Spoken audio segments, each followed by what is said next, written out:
성경의 위대한 인물들은 다 광야를 통과한 사람입니다. 예수님께서도 공생의 사역 30살까지 일반 목수의 아들로서 아버지 요셉의 가정에 일을 하시면서 목수의 일을 하셨습니다.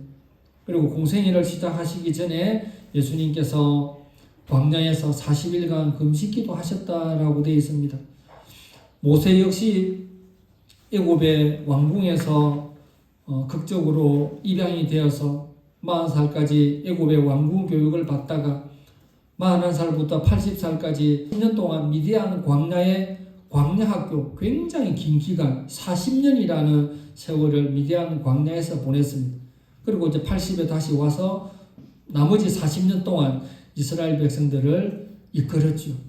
불의 종 엘리야도 혼자만의 시간을 로뎀나무 아래에서 죽기를 구하는 혼자만의 시간을 많이 가졌고, 세례 요한 역시 광야에서 외치는 자의 소리라는 별명으로 광야를 많이 지났습니다. 우리가 보통 생각할 때 광야는 사람이 없고 먹을 것도 없고 외롭고 쓸쓸한 곳이다라고 생각을 하는데, 우리 성도들도 하나님께서 광야로 몰아내실 때가 있습니다. 어떨 때는 그게 질병이 될 수가 있고 외로움이 될 수가 있고 실직이 될 수가 있고 인간관계에 어려움이 될 수가 있고, 어쨌든 믿었던 사람으로부터 실망이 되어지고 혼자 남겨둔 듯한 하나님밖에 없다라는 그런 광야로 하나님께서 몰아낼 때가 있는데, 광야의 히브리어가 미드바르입니다. 미드바르. 광야의 히브리가 미드바르인데, 이 미드바르는 두 단어의 합성어입니다. 미하고 다바르 합성어인데, 다바르는 뭐냐면 말씀입니다. 미가 뭐냐면 이루어지다, 들려지다 이 말입니다. 그래서 광야의 히브리의 단어적인 의미는 말씀이 이루어지다, 말씀이 들려지다, 그 말이지 않습니까? 우리 인생에 있어서 하나님께서 광야 학교로 몰아낼 때가 있어요. 그러면 왜 나에게 why me, 왜 나에게 이런 생각을 할 때가 있습니다. 그런데 하나님께서는 광야 학교를 거쳐야만 더 위대한 인물이 된다는 거죠. 시골에 아이를 많이 키운 어머니들이 그런 말을 합니다. 아이가 한 단계 크기 전에 꼭 아프다. 일어서기 전에 병치레 한번 하고, 또 걷기 전에 병치레 한번 하고, 또 애가 한번 크기 전에 병치레를 한번 한다는 그런 말을 제가 시골에서 들은 적이 있습니다. 하나님께서 우리로 하여금 아이들의 신앙, 청년들의 신앙, 아비들의 신앙, 우리의 신앙을 한 단계 한 단계 높여가는 그 과정 중에 하나가 하나님의 연단이고 하나님의 아픔이라는 것입니다. 어렵고 힘들 때에, 진짜 어렵고 힘들 때에 하나님께서 왜 나를 광야로 몰아가셨나라고 생각이 되어질 때, 그 광야가 바로 하나님의 말씀이 들리는 곳이고 하나님의 말씀이 이루어지는 곳입니다. 오늘 말씀을 이어서 보면 51절에 예수께서 성천하실 기약이 차감해 예루살렘을 향하여 올라가기로 굳게 결심하시고, 예수님께서 운명하실 기약이라 하지 않고 예수님께서 십자가에 죽으시고 3일 만에 부활하시고 이 땅에 40일 더 계셨거든요. 40일 후에 성천을 하셨는데, 운명하시고 부활하신 그 사건은 다 빼고 이제 하늘로 올라가는 영광스러운 성천이라는 말을 하고 있습니다. 그래서 우리도 이 땅에서 생명을 다한다, 운명한다, 조금 슬픈 표현이지만 천국에 간다, 우리 주님 만나러 간다, 이렇게 생각하면 좀 슬픔이 좀 줄어듭니다. 그때 예루살렘을 향하여 올라가기로 굳게 결심하시고, 이 표현을 잘 봐야 됩니다. 예수님께서 예루살렘에 가셔서 재판을 받으시고 이제 곧 운명을 하시는데, 정해져 있는 그 일인데도 예루살렘을 향하여 올라가기로 굳게 결심했다.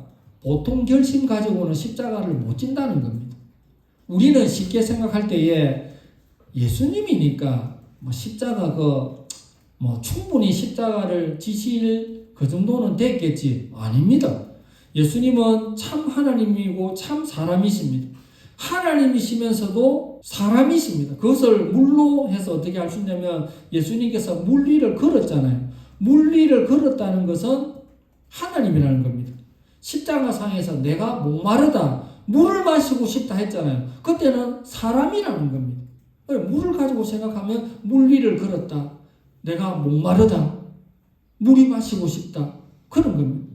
그래서 예수님도 십자가상에서 그 엄청난 고통을 견뎌야 되는 그 아픔 속에서 할 수만 있거든. 겟세마네 동산에서 할 수만 있거든.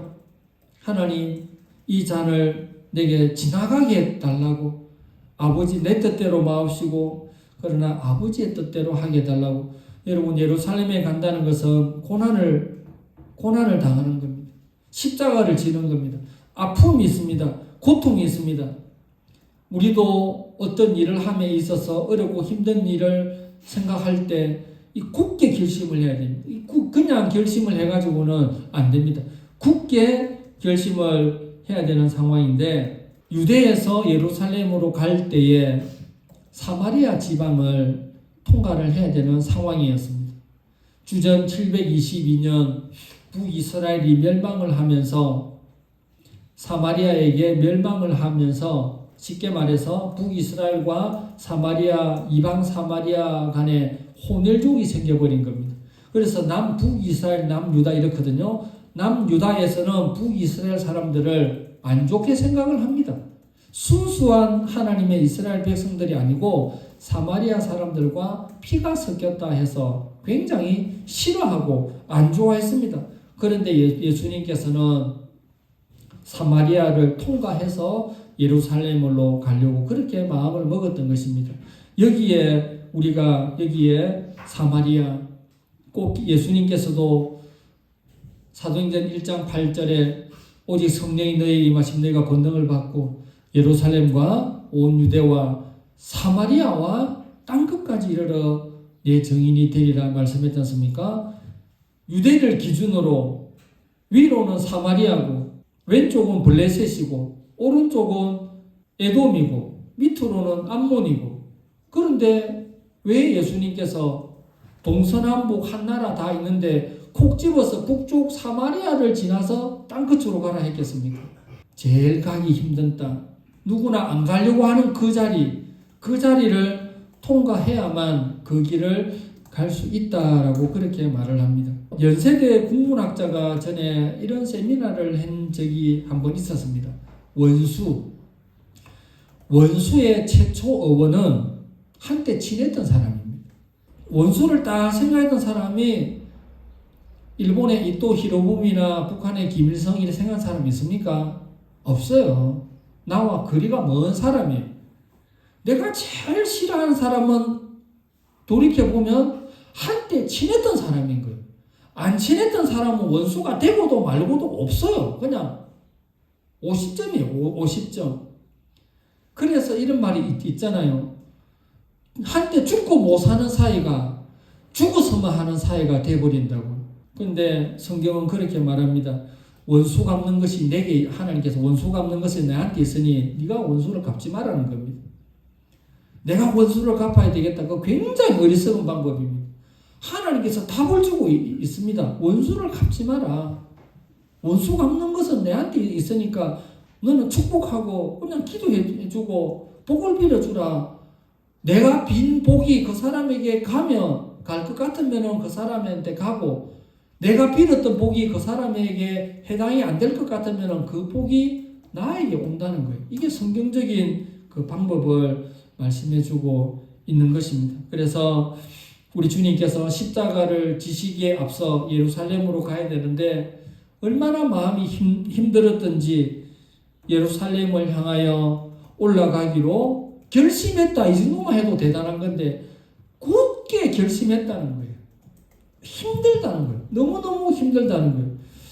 여러분, 성경을 짜면 피가 나온다는 그런 말이 있습니다.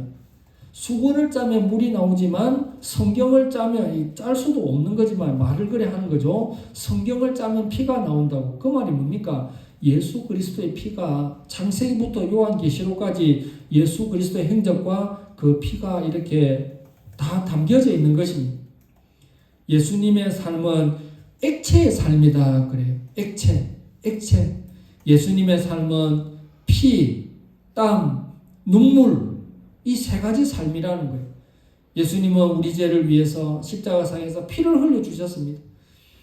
예수님은 정말 열심히 일하셨습니다. 땀을 많이 그 더운 중동지방 그 이스라엘 그 땀을 흘렸습니다. 예수님은 성경에 기록된 대로는 3번 우셨습니다. 3번 울었다고 나옵니다.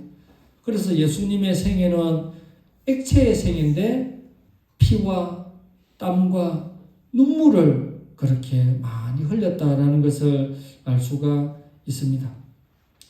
다음 단락에 보면 제자도가 나옵니다. 예수님께서 57절에 길 가실 때에 어떤 사람이 여짜오되 어디로 가시든지 나는 따르리이다. 그 말에 58절에 예수께서 이르시되 여우도 굴이 있고 공중에 새도 집이 있으되 인자는 머리 둘 곳이 없도다. 이 말이 무슨 말입니까? 주님 가시는 곳에 내가 따라가겠습니다 라고 말하는데 예수님을 따르기 위해서는 이런 환경적인 어려움이 있다라는 것을 알려주는 것입니다. 여우도 굴이 있고 공중에 새도 집이 있으되 인자는 머리 둘 곳이 없다. 정해놓은 집도 없다라는 겁니다. 이런데도 과연 나를 따라오겠느냐라고 말씀을 하시는 겁니다. 59절 이 말이 있죠. 또 다른 사람에게 나를 따르라 하시니 그가 이르되 나로 먼저 가서 내 아버지를 장사하게 허락하옵소서. 나로 먼저라는 말. 너희는 먼저 그의 나라와 그의 의를 구하라. 그리하면 이 모든 것을 너에게 더하시리라는 그 말씀이 있는데 예수님께서 생각하는 우선순위가 있습니다. 그의 나라와 그의 의를 구하는 것이 먼저인데 보통 사람들은 내 할 일 다 하고 나서 그 일을 하겠다라는 그게 보통의 생각입니다. 그러나 우리 주님의 생각은 내가 시간이 없을 때, 내가 몸이 약할 때, 내가 물질의 어려움이 있을 때, 내가 뭔가 부족하고 뭔가 없을 때 그때도 하나님께서 먼저 기도하고 먼저 충성하고 먼저 섬기고 먼저 헌신하는 그런 모습을 우리 주님은 이렇게 딱 보고 계신다라는 것을 알 수가 있습니다. 62절에도 예수께서 이르시되 손에 쟁기를 잡고 뒤를 돌아보는 자는 하나님의 나라에 합당하지 아니하니라 하시니라. 여러분 예수님의 제자가 12명이잖아요. 그런데 70인 전도대를 파송을 했습니다. 그리고 예수님께서 성천하실 때에 마가 요한의 다락방에 120명이 모여 있었다 했습니다. 그러면 성천하실 때에 120명이 있어서 얼마나 많은 숫자가 있었습니까? 70인 전도대를 파송을 하고 12제자가 있고 그 12제자 가운데에 베드로, 야고보, 요한은 핵심, 최측근 변화산상에 올라갈 때 3명만 데리고 갔습니다. 회당장 야이로를 딸을 살리실 때도 그 3사람만 딱 데리고 갔습니다. 게세마네 동산에 기도하러 가실 때도 요 3사람만 딱 데리고 갔습니다. 그러면 예수님의 제자의 그룹이 4그룹으로 나눌 수 있죠. 최측근 3명, 베드로, 야고보, 요한. 그 다음에 12제자, 70인 전도대, 그 다음에 120문도 이렇게 나누어져 있다는 것입니다. 지금 만약에 우리 주님께서 이 땅에 오셔서 한국교회 전체에 교회 다니는 사람을 4그룹으로 한번 나눠본다 생각을 해보십시오. 베드로, 야고보, 요한처럼 최측근, 두 번째 그룹은 12제자, 세 번째 그룹은 70인 전도대, 네 번째 그룹은 성천하시기 직전에 120문도. 여러분 1, 2, 3, 4그룹 중에 몇 그룹에 어디에 속한다 생각을 하십니까? 4는 안 됩니다. 어쨌든 4는 최소한 3은 가야 됩니다. 70년 정도 되는 가야 됩니다. 120문도는 위험합니다. 70년 정도 돼. 12대도 하면 제일 좋고, 최측근 3명이면 말할 것도 없고. 그래서 바울이 그전까지는 주님을 핍박하고 예수 믿는 사람을 잡아 넣었지만, 그가 다메섹 도상에서 큰 빛을 본 다음에 3일 동안 앞을 보지 못했다고 했습니다. 앞을 잘 보는 사람이 큰 빛을 보고 3일 동안 앞을 보지도 못하고 옆에 사람들 손에 부충하면서 정신없이 그랬을 때에 어떤 생각이 들겠습니까? 음성을 들었지 않습니까? 사울아 사울아 왜 네가 나를 핍박하느냐? 얼마나 놀랬겠습니까? 자기 이름을 불러가면서 그렇게 하는데, 그러고 나서 그가 완전히 바뀌었습니다. 사도행전에 보면은 딱 이런 표현이 나옵니다. 그가 예수 믿는 사람을 끌고 오기 위해서, 잡아들이기 위해서 다메섹에 가다가 하늘의 빛을 본 다음에 그가 다른 사람의 손에 이끌려 다메섹으로 들어갔다 되어 있습니다. 제가 그 표현을 보면서 굉장히 통쾌함을 느꼈어요. 다메섹에 가서 예수 믿는 사람을 끌고 올라 했는데 다메섹도 못 갔습니다. 지금 다메섹 가는 그 앞에서 하늘의 빛을 보고 앞이 안 보이니까 다른 사람의 손에 이끌려 다메섹에 들어갔더라. 하나님은 이런 하나님입니다. 내가 계획했지만 내가 계획한 그 계획을 그대로 받아서 역전시키시는 그 하나님. 십자가의 길을 걷기가 생각만큼 쉽지는 않습니다. 그러나 이 십자가의 길 그 끝에 영광의 면류관이 있고 썩지 않을 면류관이 있고 하나님의 놀라운 상급이 우리를 기다리고 있다는 이 말씀을 기억하고 제자가 되는 것은 쉽진 않지만 우리가 오늘날 작은 예수로서 그 십자가의 길을 굳게 걸어가는 우리 모든 지체들이 되시기를 주님의 이름으로 축원합니다.